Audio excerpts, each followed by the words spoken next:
Wait. There's a brand new Zoom version coming out? Version 6? We're going to explore how we were able to discover that Zoom will be releasing a brand new version. Plus, Microsoft Teams land going into one unified app. And when will Webex finally release the Webex Suite for users like you and me? This is the Breakout.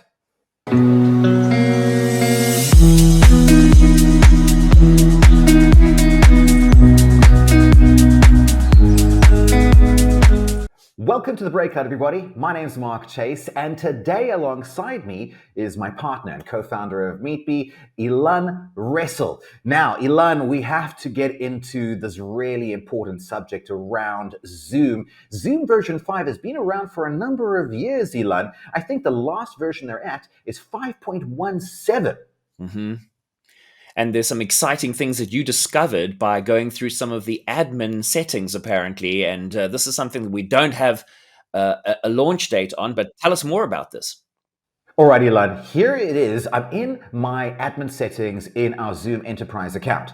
And under In Meeting Basic, under Meeting Reactions, something new has popped up, which says, allow participants to use floating emoji. Now, the reason why I'm not certain whether Zoom intended to demonstrate this, because it references that you need version 6.0.0 or later. Now, here's a thought. What do you think this floating emojis may very well be? Well, Mark, to me, I don't know exactly what floating emojis means, but I've noticed in some of the different platforms, especially on iPhones and on Macs, there's certain features that come up. Like if you give a one thumbs up or something like that, then suddenly it'll like do a little thought bubble and show a thumbs up in coming out of there. And if you do two thumbs up, then suddenly it does like fireworks behind you. Those types of things where it can kind of instantly recognize some of these gestures that we're giving and give those kinds of emojis to everyone in the meeting. I'm not certain. I mean, it could be something as wonderful as opening up your hand and all of a sudden all these floating emojis pop up. The thing is, though, that there is a thing such as animated emojis, which we have seen kind of float up on the side of the screen. So this remains to be seen what this feature will bring in this upcoming version 6.0.0. It certainly seems like it's something that is designed more for the fun aspect of the human connection side of Zoom, not so much the business side of things. I mean, I can't really see that being used in business meetings so much. Can you? You never know. Now, let's move on to the next setting. Okay, Elan, the next setting that I discovered in my backend settings of Zoom is this new entirely constructed section called Meeting Wallpapers. Mm-hmm. Now, for those of you who have used the webinar version of Zoom, you would know that you're able to add a event wallpaper behind, which can create more branding opportunities. This has never been in meetings. The last time they brought a setting from webinars to meetings was the Q&A tab. So Right. This is brand new. And as I mentioned earlier, when you click the V element here, it says this feature is only available for version 6.0.0 or later.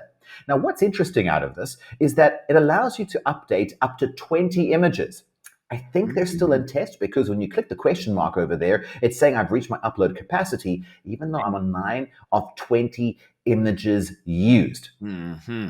Now, what I'm thinking, Elan, is this could be a great opportunity to personalize those smaller meetings that you have, whether for your team or one-to-one, or maybe an opportunity to put a message on that you may not necessarily have the opportunity to, ultimately replacing the black bars on the top and the bottom of your Zoom window.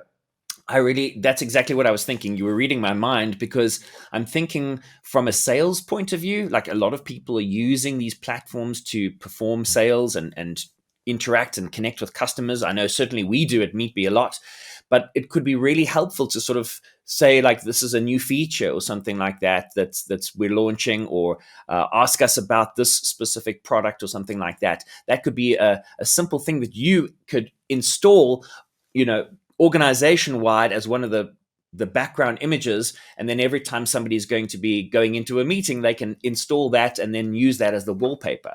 I don't know, what other sort of uses do you think it might be applicable in when you see these new wallpapers coming into Zoom meetings? So how about something like this? Well, that's a great way to get some more subscribers for our show. So, right, let's move on and talk about the world of Microsoft Teams. A lot of us are using it in a work environment, and a fair amount of us are using it as a personal account. Yeah. Now, here is what The Verve has been reporting. Right. So The Verve was reporting earlier in March that there was finally going to be an opportunity for a single app that unites all the different Microsoft Teams ecosystems. They're saying it's going to start rolling out in April to commercial users. But I want to ask you, Elan, what do you think the practical implications are in having one app to rule them all? Well, Mark, I've got to say, this is a very exciting development because one of the things that people that I speak to complain about most is I'm in the wrong app. Why am I not seeing things? This is a personal app. It's not my work app for Teams. And why is Teams called Teams for all these different things? And it seems so fragmented. It's a very different experience for everybody depending on how they're logging into this app. So I'm very happy to see that it's finally all going to be all within one, and everyone is going to be able to log into meetings more effectively, because that seems to be one of the biggest challenges that most of the Teams users I've spoken to have had. What's been your experience? I think it comes down to the user base not knowing the difference, because it's known as Microsoft Teams after all. The thing is, when you go granular, you realize there is Microsoft Teams Personal, there's Microsoft Teams for school or work, and then you have Microsoft Teams in the browser. You then could potentially be a Microsoft Teams guest. It could be incredibly confusing. By having one app, what I'm envisioning is that you're going to have a better opportunity to have collaboration amongst different types of accounts. How many times have you logged in from your Microsoft Teams personal account into a business meeting and you just weren't able to access certain additional features, which we've had incredible challenges with personal users trying to access breakouts in the work account? Yeah, absolutely. It's been a massive issue, and I think that I'm really glad that Microsoft is finally addressing this. The one thing I do wonder about Teams is, I don't know about you, but I've got that little new icon that's sitting on my Teams app at the bottom of my screen over here. I wonder how long it's going to be called new, and when do we drop that? I always wonder, how long does new stay new? So that's going to be interesting to see how that all develops.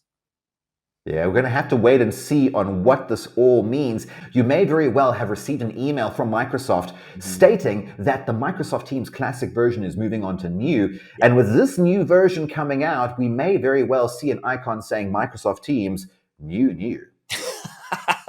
Yeah, the newer or something like that. Absolutely. I'm excited to see what happens. Tell us more about what's happening in the land of WebEx.